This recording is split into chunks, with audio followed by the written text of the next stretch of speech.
The Black Room. Chapter 5. Started from the bottom. The plays I made that got me to the top.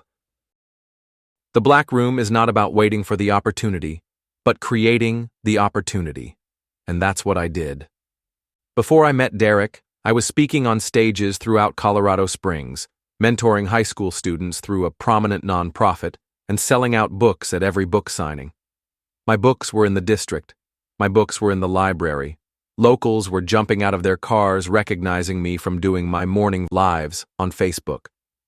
People wanted me to be a part of their shows, speak at their school assemblies, and do readings for underprivileged kids across the county. I was happy. I was hungry. I was executing day in and day out. But then I felt like I'd hit a ceiling. It was easy for a black girl in a small white community to get big. Technically, there wasn't any competition. Sure, one of Colorado's most prominent judges brought me to lunch to discuss my genius writing of The Influenced. Sure, I was selected to be in some of the top leadership programs at the state capitol, but that was corporate shit. It was too easy to survive in a world where you're already one of one, but I wanted to thrive in the Mecca, in a place like Atlanta where it was hard, where you had to pull out your hustle, your grind. I wanted to be amongst the Tyler Perry writers and prove that I was one of one. So, the first thing I did, and the first thing I always recommend people do when they are searching for ways to get out of their comfort zone, is to meet people who are where you want to be. I was all the way in Colorado and I'd exhausted my meetups and networking, so I looked to online communities in Atlanta. They had the fire and the drive I needed to get to where I wanted to go. No slight to Colorado, but if it wasn't sports, becoming president, or some prominent lawyer, it wasn't what I needed. So, if you're in a place where you know it's not feeding your goal, get out and find discomfort. All my life, I'd always seek out mentors and coaches, even if it was the librarian who just had a keen eye for a good book. Relationships were everything to me. I valued them. I knew that for me to go where I needed to go, I had to find someone who was where I wanted to be. However, sometimes it's hard to find mentors in your proximity. Sometimes it can feel as if you are a tadpole in the great Atlantic Ocean. Years before I even wrote my first book, that was me. I was the little tadpole who had come from one of the most impoverished cities in Cleveland, East Cleveland, and although I had always carried ambition in my heart, the things that I was going through, from my mother having a brain injury to, well, you'd have to read my memoir. But yeah, I was carrying a lot on my back. At the time, I didn't have anyone close enough to help me, and I didn't have money. So what I did was I turned on It's Yo Boy E.T., Thank God It's Monday, motivational videos on YouTube. I'd play his mixtape and I'd take long walks with it. I'd run with it. I'd recite it, yelling out in the middle of a run or my last set on the bench. You gotta want it as bad as you want to breathe. I would drown out all of my fears and those little nagging voices saying that I couldn't do it and allow the power of his voice to take over. After months of listening to a voice I could not find in anyone around me at the time, it didn't matter who was around me or what my situation looked like. Although I didn't quite know where I was going, I knew I was going somewhere. I had a certain fire in me that couldn't be tamed, one that roared in the morning, waking me up like get your ass up, and the burning of oil at night that kept me up working and studying until the light burned out. So, I escaped from my reality of being broke and broken and jumped into Eric Thomas's reality until I could hold my own. So, when the opportunity presented itself, and I needed a mentor or community, Eric Thomas just so happened to open up a community called Breathe University. I jumped on the opportunity. This is where I met like-minded individuals hungry for the next level. From speakers to writers to entrepreneurs, we were some hungry-ass wannabes trying to sharpen our tools to kill for our next big meal. The community was $100 per month, but if you wanted to get on a live call with Eric Thomas and CJ, it was $200 a month. Now, at the time, $200 a month was a lot of money. But do you remember what I said about sacrifice? It was a no-brainer to spend $200 a month on an opportunity when I wasn't spending money on clothes and shit I didn't need. It wasn't even a hard decision. I did, however, go in there with a goal. I gave myself 3 months. I would get on the calls, and I would network and speak to them, and at the end of the day, they would know my name. That would be a $600 investment. So that's what I did. I jumped on every single call. I networked with the community mediators, like they were Eric Thomas himself, asking them how I can help, how I can be of service, and I started building my name within the camp.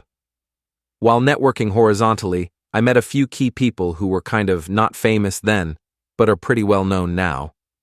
That's why it's good to treat everyone right.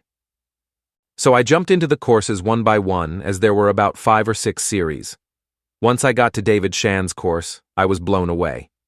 Now, David Shands, who is the founder of one of the top entrepreneur podcasts, Social Proof, in the world, started out as a waiter in the Cheesecake Factory. He'd met CJ and Eric Thomas, and they'd become his mentor. They'd given him an opportunity to place some of his entrepreneurial videos on the Breathe University platform and reach the masses, and he'd turned that one opportunity into a $1 million business. I was hooked. At that time, I was like, well, Eric Thomas is cool. But who is this new blood, this new energy? What black room is he in to be able to produce such genius simple plays in entrepreneurship? This is what I mean by beginners cultivating a certain energy that the old heads can't. It's the black room effect. I did David Shands the same as I did anyone else I am interested in, and I studied him. I bought his book, I binge-watched his videos, and I was so excited about learning from him, I couldn't wait to join his community. I joined for $75 a month.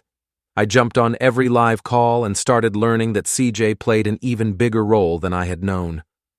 At the same time, I'm jumping on Eric Thomas's call with CJ, and I begin to ask them questions as well.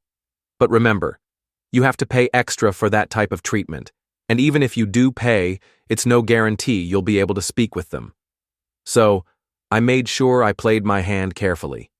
I wasn't one of those people who would invest $10,000 to spend 10 minutes with Rick Ross and get up there and ask, "How did you become a millionaire?" I had studied them, so I wanted to ask a question that would make me look like a student, a question that would show my hunger and my passion. I wanted to get close to CJ. There was something about him. So I kept jumping on calls, and when the opportunity presented itself, I wasn't shy about stating my name, talking my shit about my writing skills, and asking for ways to serve the community. While in David Shands' community, I met a man named Life. Life was just that. Life. He was, and still is, one of the most powerful speakers I've ever known. At the time, I needed speakers coaching so that I could do this speech for a university, and so we linked. He coached me, mostly out of my nerves as it was in a huge college auditorium, but working with him helped me dig just as deep speaking as when I was writing. Do y'all see the power of not really knowing where you're going, but just doing the work until opportunities present themselves? Become a student of the game you want to play. One day, I'm telling Life speaks life, about my passion for homeschooling and how I was tired of the world and scared that my children would be caught up in some school shenanigans, from shootings and racism to bullying. I was very open with him and honest with him, so the passion was real. He listened to me, probably picking up on my energy when I talked about homeschooling, and asked, "Do you know about Derek Grace?" I was like, "No." He was like, "You should look him up." He told me how Derek had produced his own curriculums, how he taught his 4-year-old how to shoot guns, break them apart, and shoot out Black history facts and icons. I was interested. I was like, wow, for real? So as soon as we got off the phone, I went as deep into the rabbit hole of Derek Grace as my mind could take me. Here was a man of such great confidence, who was homeschooling his kids. He was fearless and driven, and on top of that, he had a vision. And not only was he building something for his children, but he was building a school in Atlanta, the place that I wanted to go. At this point, I was sold. I wanted to be a part of this movement. I'd seen so many people impacted by his books, by his speeches, and his YouTube vlogs. I wanted to be there when he shook up the world. The internationally known BBC came to his house to document what he was doing. He had hundreds of thousands of followers who had joined the movement and was eager to rock with him wherever he was trying to go. Yeah, I want to be a part of that. This is a great example in business as an entrepreneur to have something your audience can binge on. I was able to binge on Eric Thomas's motivational videos as he'd had hundreds of them. I binged on David Shan's instructional videos on entrepreneurship on YouTube. I binged on Derek's videos and books. Readers can binge off of my books because I have so many published, even though I definitely need to get my YouTube popping. Side note, had I started a YouTube channel back then, vlogging about my experience in real time, I would have millions of followers right now. So even if you think people may not care about your boring, simple life, trust me. Starting a YouTube channel, displaying your authenticity, is the best way to attract your tribe and get them hooked. Once someone binges on your content, on you, on your energy, they will begin to form a connection with you. You become real to them. You are able to make them feel like they trust you, and this makes them crave more of you. This is why I bought everything these people had. I wanted more. I wasn't rich, but I wanted to have some of that energy, their energy I could not get from anyone else. This is why the black room is so important. You're not feeding into anyone's energy but your own. You are marinating in your own shit with no distractions, no comparisons, or cares in the world about what other people are doing. It's literally you against the world. David Shands would not be as big as he is if he tried to teach like Eric Thomas. I wouldn't be as powerful as a writer if I'd studied Stephen King to the point where I was writing like him. You have to find your own flow state and generate it in its most authentic form, and that form can only come from the source, you. Like so many people in the movement, I had gone from not knowing this man's name to feeling like he was my best friend in just a weekend. He had endless amounts of content I could binge on. He had books, audiobooks, YouTube clips. He had everything that a fan could ever want, and it was easily accessible. All right, so I binge watch his videos. I start reading as much free content as possible. I click the link in the bio, and I book a one-on-one with him. I've studied this man at this point. I know his dream like the back of my hand. I've attended his Zoom calls and studied the people around him. I know who's important. I see the holes, and I've learned what he values. I pay my $75 and choose the time based on his availability. The day comes. I'm nervous as shit, but I'm focused. I have the questions prepared that I want to ask him, and I watch the clock run circles until it finally lands at 8 p.m. Deep breath. 8:10, 8:20, 8:30, 9 o'clock. He doesn't call. I'm like, okay, so maybe he forgot. So I emailed his assistant. I'm like, all right, he didn't show, so can we reschedule? I don't get an answer. I emailed the next day and I didn't get an answer. On the third day after the third email, I'm irritated. You done hyped up this shit and then nothing? I DM him. Hey, you didn't show. I want to reschedule. He apologized. I'm like, all right, cool. We set another time and ran that shit back like clockwork, a broken clock, because once again, I waited and waited and waited, and he didn't show. I'm furious now. He'd assured me he wouldn't forget about me, and he did. I paid my money. I held up my part of the deal. Why isn't he calling me? I jumped on Instagram, jumped in his DM and said, "You are so unprofessional. How did you forget about our appointment twice? This is ridiculous." He answered promptly, "My bad. I'm so sorry. Do you have time tonight at 8 p.m. after my class?" "Yeah," I said, still pissed. I ran through a few of his latest posts and started to read the comments. "Where is my book?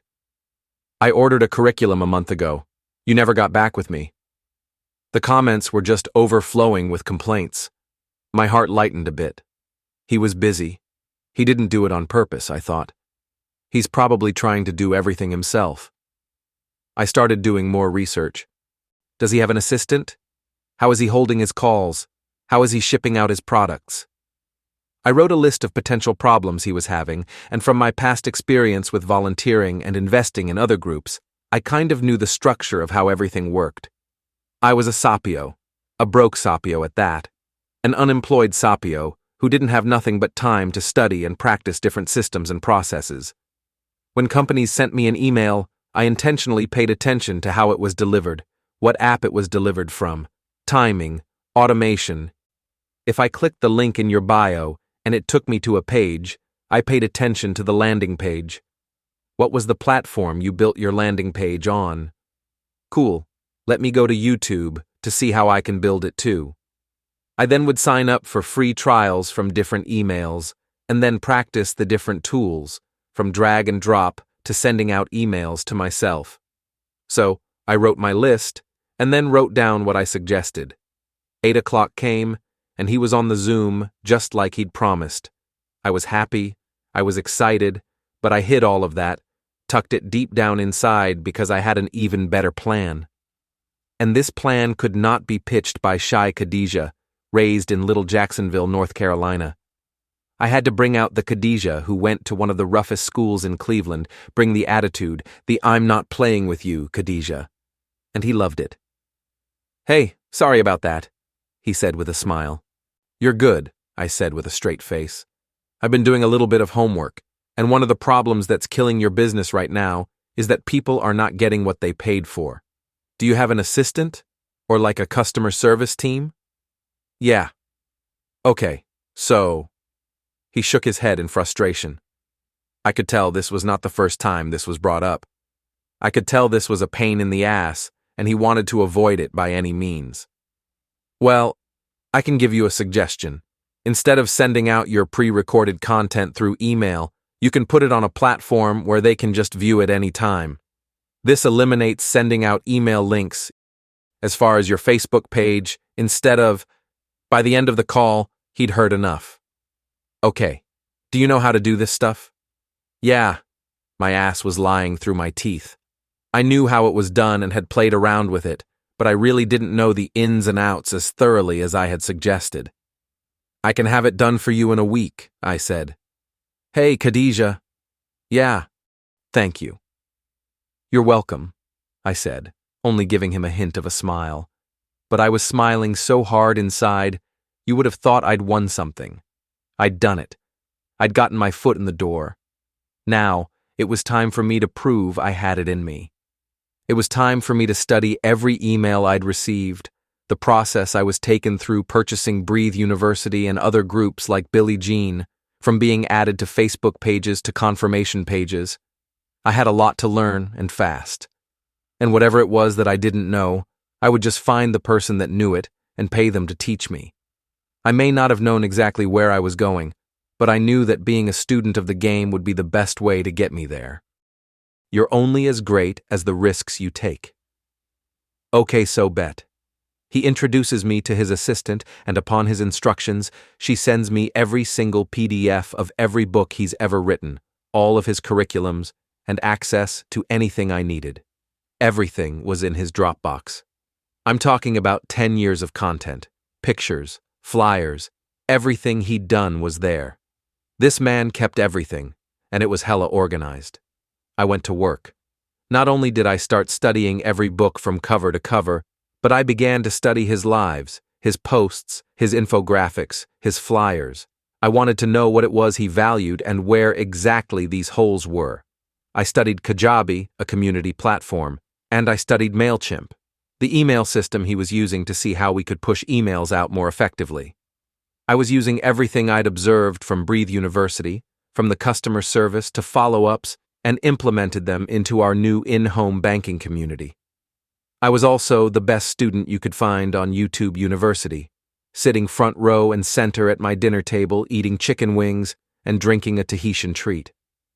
I was in heaven. I was made for this. This was bigger than just meeting Derek Grace II.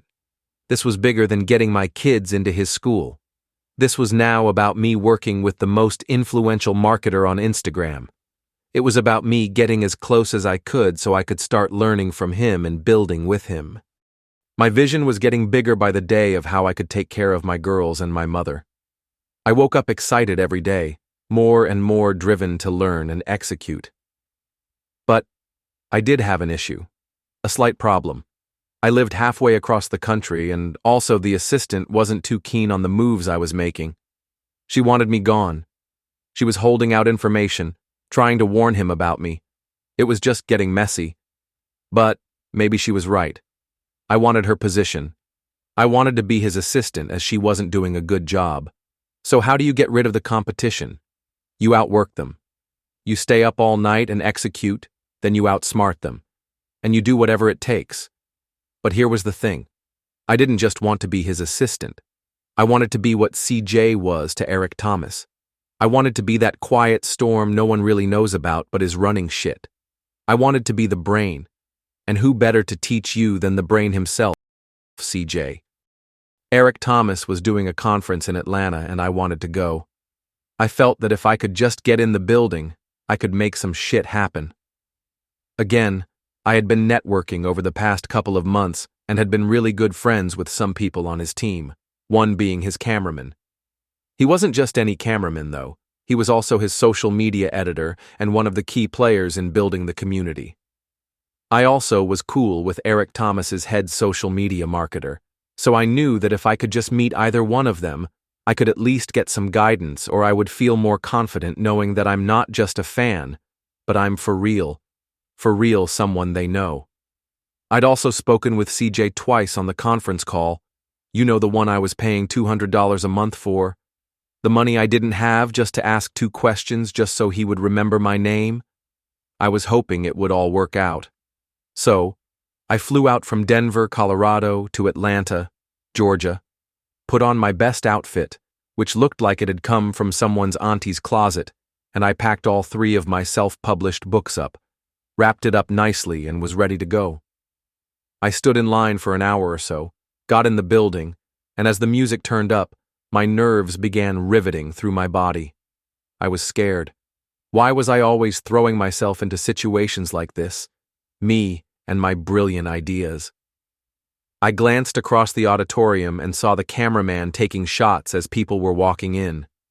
I walked over to him, gave him a hug, and was so grateful. Just seeing someone I knew calmed my nerves and allowed my fears to fizzle a bit. We talked for a few seconds and then I asked, "Do you know if CJ is here?" He was like, "Yeah." I smiled nervously. "Do you think I can meet him?"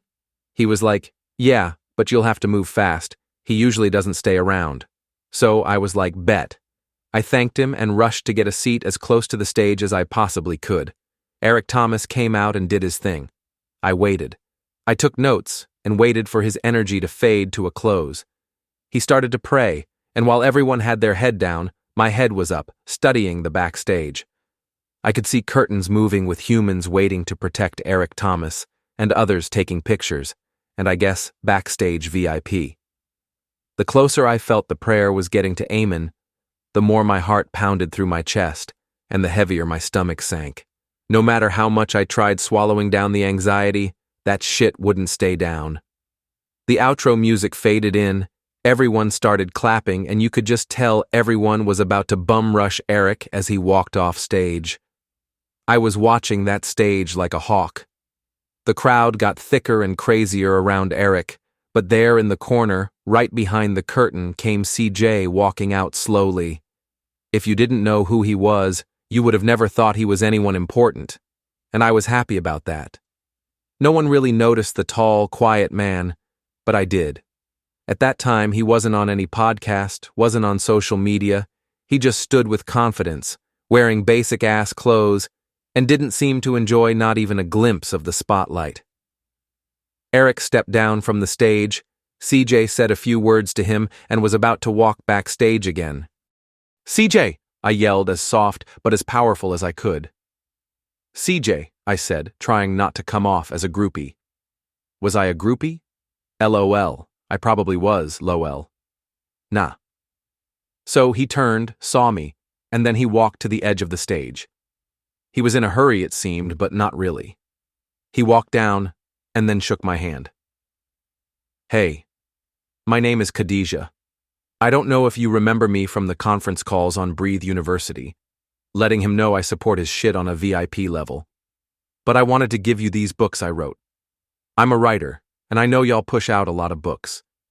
If you ever need some help on concepts or the actual writing process, I'm the one. I'm the best. Like for real. To be honest, I don't be knowing who that girl is. So courageous and bold in front of people. I don't know what it be, but when I'm presented with an opportunity, I turn into a roaring lion. I don't be caring. It's like I want you to feel me. I'm shy and all, but I'm also coming with that fire when I need to. He looked at me and smiled. Yeah, I remember you. And you know what? I do have an idea for a book. We're dropping a book out in a couple of months. I lit up. Really? Well, I can give you some advice on it. He looked at me like, okay, cool. Here, he said, this is my email. Just reach out to me and we can chop it up. I grabbed that little piece of paper, gave him another handshake, and left feeling like I was on top of the world. I went home really feeling myself like, yeah, I can get into any door I want, because I did. It took me a day or so of me sitting on his email contemplating on what it was I was going to do with it. What would make the biggest impression? He had told me that he was going to be writing a book soon, so I decided the best thing to do was to just make a video of myself giving him some tips on how to do so. So, that's what I did. I went on YouTube and I uploaded a generic-ass video. I'm talking about the lighting sucked, my hair wasn't done, but when I tell you I came with passion and confidence, I really did the damn thing. I emailed him and was as nervous as when I'd get pulled over by the police knowing damn well I had a suspended license and no insurance. I was nervous. Did I do it right? Maybe I was doing the most. I could barely sleep. A few days passed, and he emailed me back. He said, "Thank you for the tips. Here's my number. Call me when you get a chance." I was like, what? Talk about a shy girl out here betting on herself and making moves like she was a fearless boss. It was crazy. But then, the anxiety set in. I wasn't the best at communicating over the phone. I sucked. I couldn't read the person over the phone and was deathly afraid of the dead silence and the goodbye moment. So, once again, I sat on it. I thought about it and waited until I felt I was ready. In the meantime, I was doing my thing with Derek.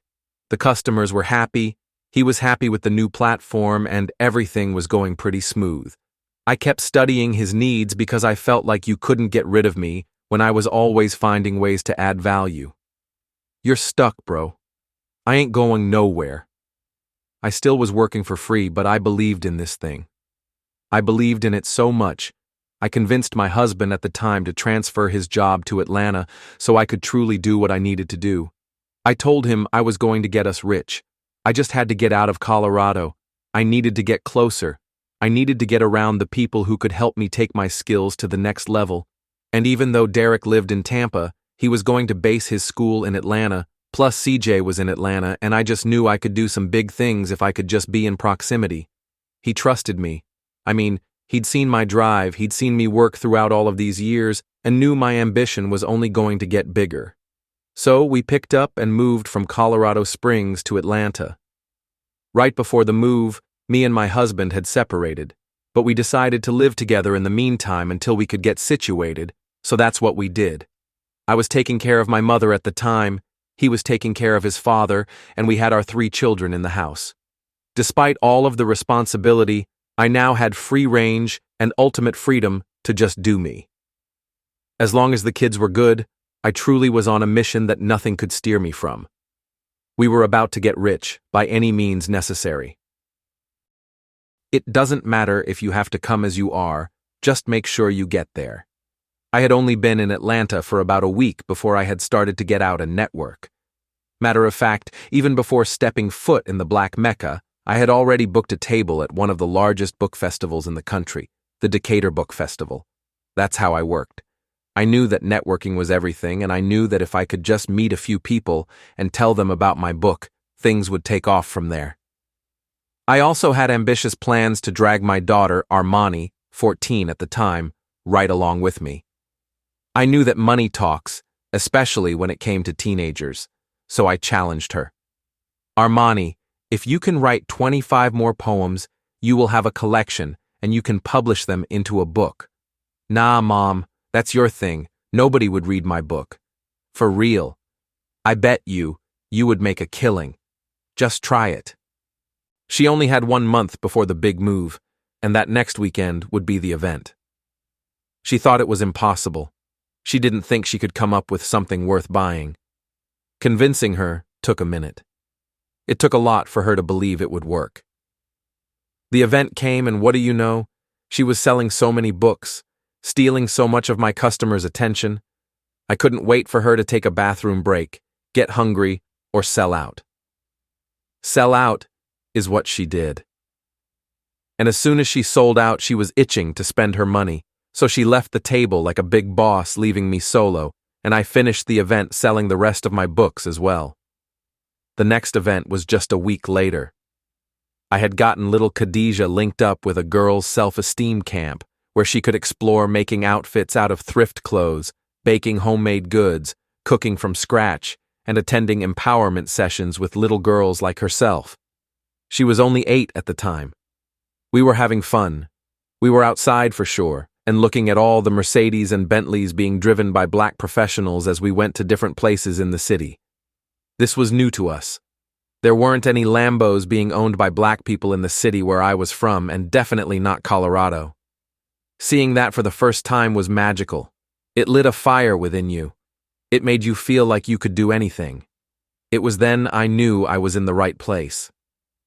I had done what I would always do any time I'd move to a new place, and scour the internet for events, festivals, and network events.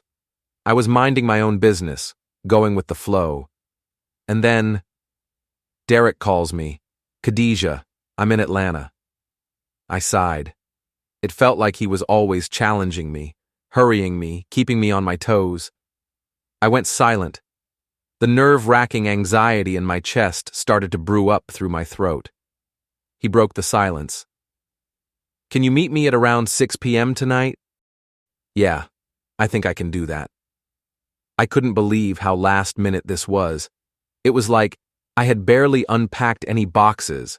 The house was a wreck, and I was so busy visiting homeschool programs in the city and kicking it like a city tourist. I hadn't had time to settle my mind for a meeting. Okay, so meet me at the Westin in Buckhead. I'll call you with the time. Buckhead? I thought. Damn. It was around noon, and I'm the kind of person who likes to prepare myself mentally, get my clothes right, and be ready. But I didn't have that opportunity. Not only that, but my gas tank was lurking, leaning, and falling on E, and as my mother would say, I was out here riding on fumes for real. But I wasn't going to miss this meeting, so I had to make it do what it do. I worked through as many boxes as I could to find a suitable outfit, but couldn't find anything. Not that I had a great selection in the first place, but this was our real first in-person meeting, so I was like, yeah, first impressions do matter. Time was ticking and my nerves were shot. I was really worried because my gas had to make it to Buckhead, which was about 40 minutes to an hour away. I threw on the best outfit I could find, which was a t-shirt and a pair of jeans, and because I had no idea where my shoebox was, which probably only consisted of about 2 pairs, I forced on an old pair of my daughter's Air Force Ones and jumped into the car. I turned the car on, watching the needle hit closer to the E, and I complained for the first 20 minutes of the drive. Why his ass got me going out here to this rich-ass neighborhood? I ain't got no gas. I ain't got no insurance and my tags is expired. Lord, don't let me get pulled over. I can't afford a ticket. I can't afford a tow truck. Damn. The complaints were more of a distraction for me. Yes, I was nervous every single time I saw a cop, and I had seen plenty on the way there. But I also was nervous about this meeting. I get to the hotel and do a few circles around. $25 for parking. Oh, hell no, I ain't paying for that. Why he picked this expensive-ass hotel? I was going in. All of Cleveland was coming up out of me at this point. I call him, "Hey, Derek, I'm going to need you to pay for this parking." "That's cool," he said. "I'll meet you in the lobby." I park the car, grab 3 of my books, Dear Mom, I Hate You, The Influenced, and You Can Start One Too, and I sit in the lobby.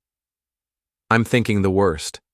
I'm beating myself up talking about my outfit and my hair, studying my daughter's shoes to see how rough they look. I'm just doing the most.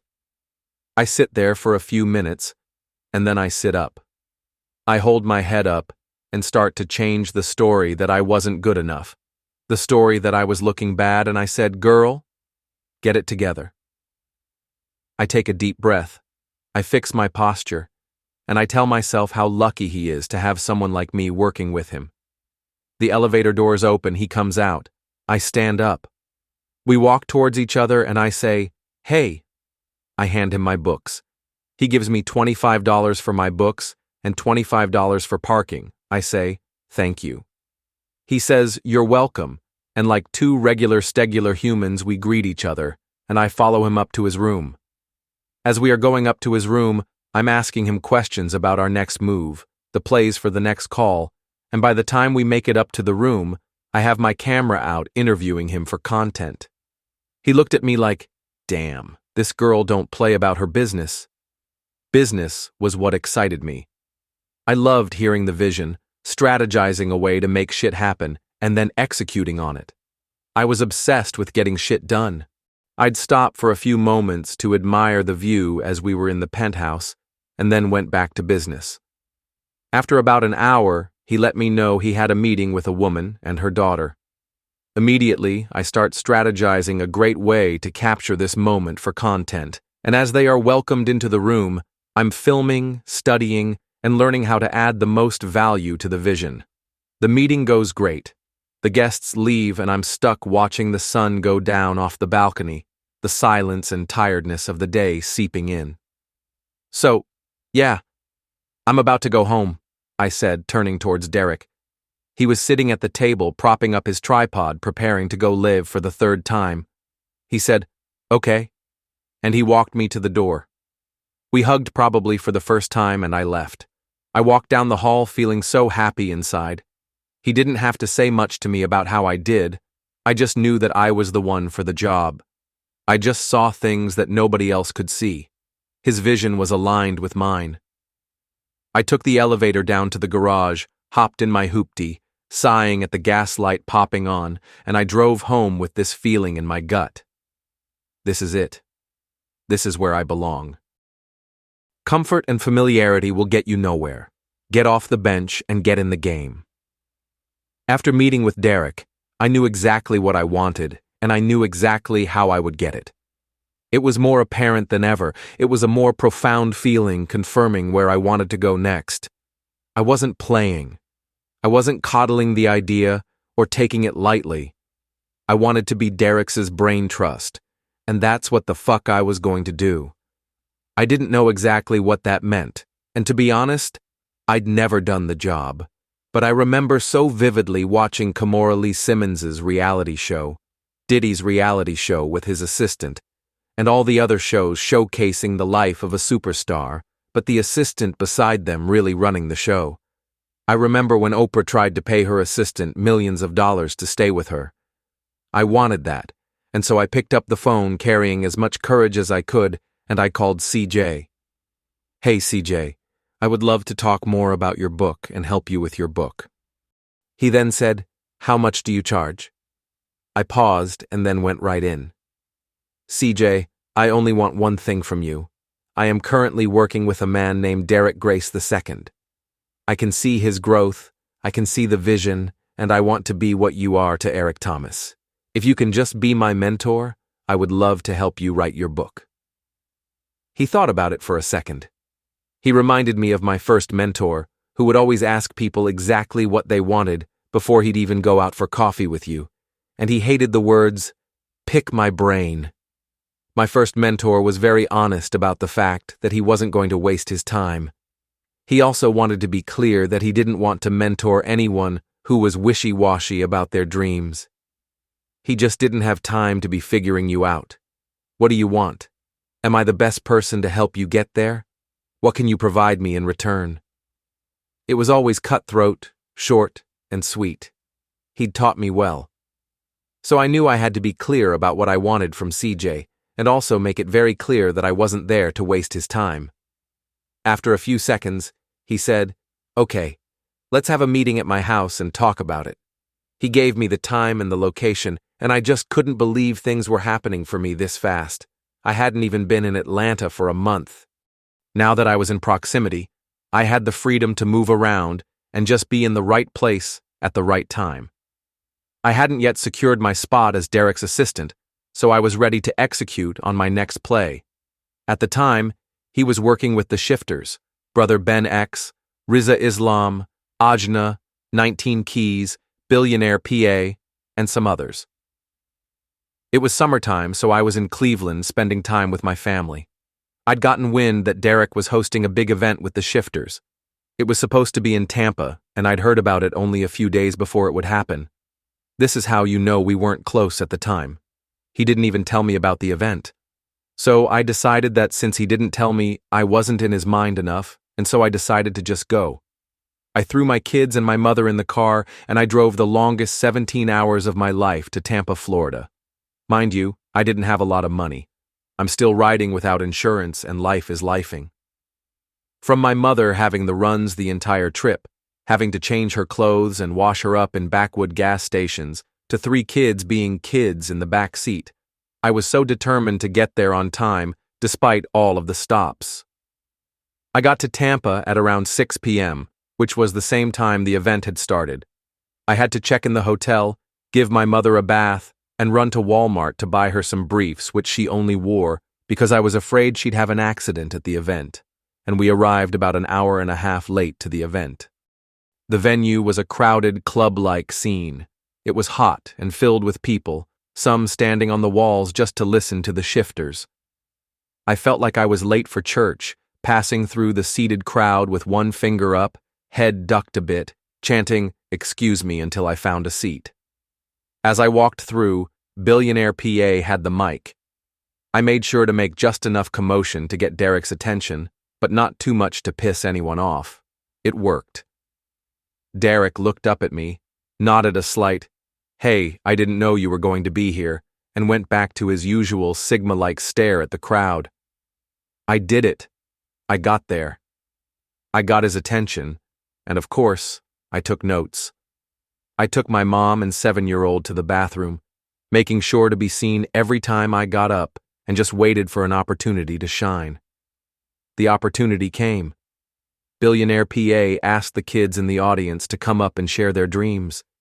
So, you already know I was nudging the hell out of my kids, damn near shoving them into the crowd to go up to the stage. Armani went up. She was nervous, she was shy, but I believe I told her I'd pay her $20 to face her fear and promised it would be a memorable moment.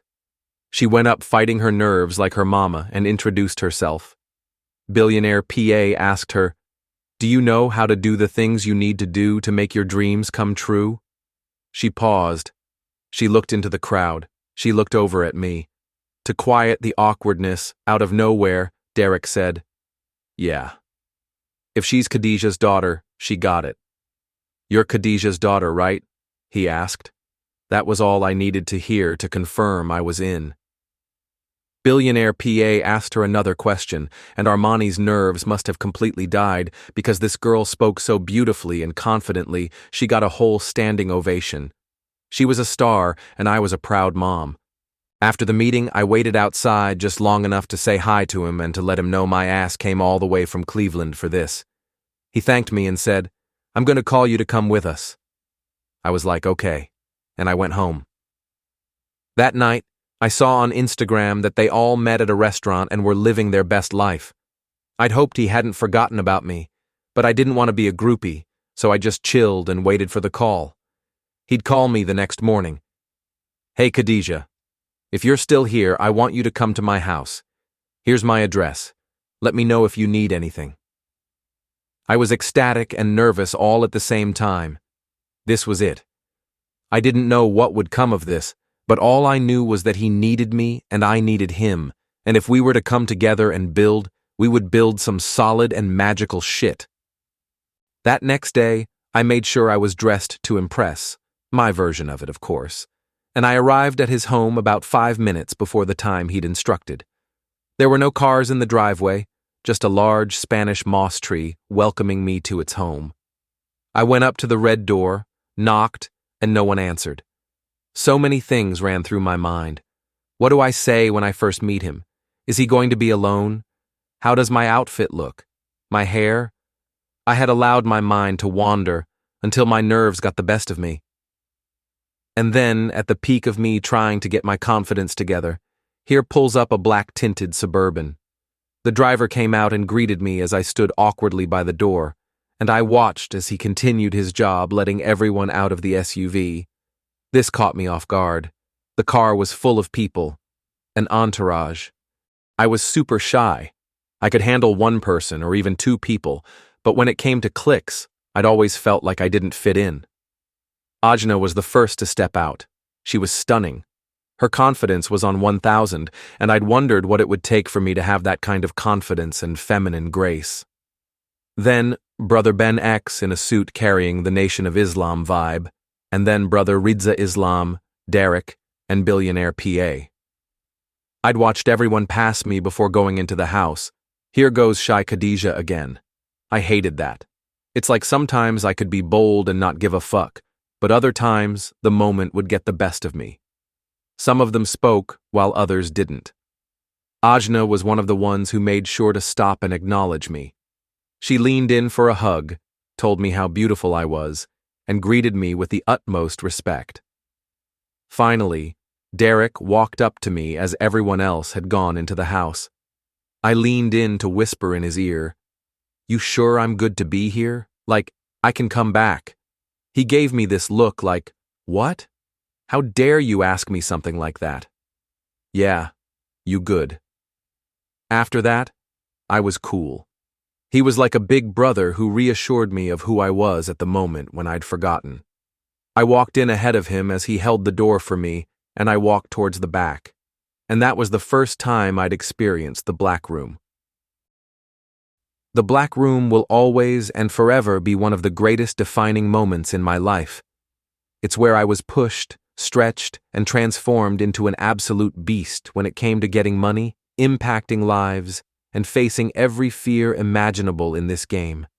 It's a place that many people want to go back to once they are rich and famous, successful and well-known. It's the heart of what made you great. It's the heartbeat of every genius thought birthed from your deepest truths and pain. And that's why the richest people in the world wish they could go back. When you're in the Black Room, inspiration just comes. It flows. There are downloads you can only receive when you're in the dirt, you're grinding, you're super hungry, and for a lot of people, all of that goes away once you make it.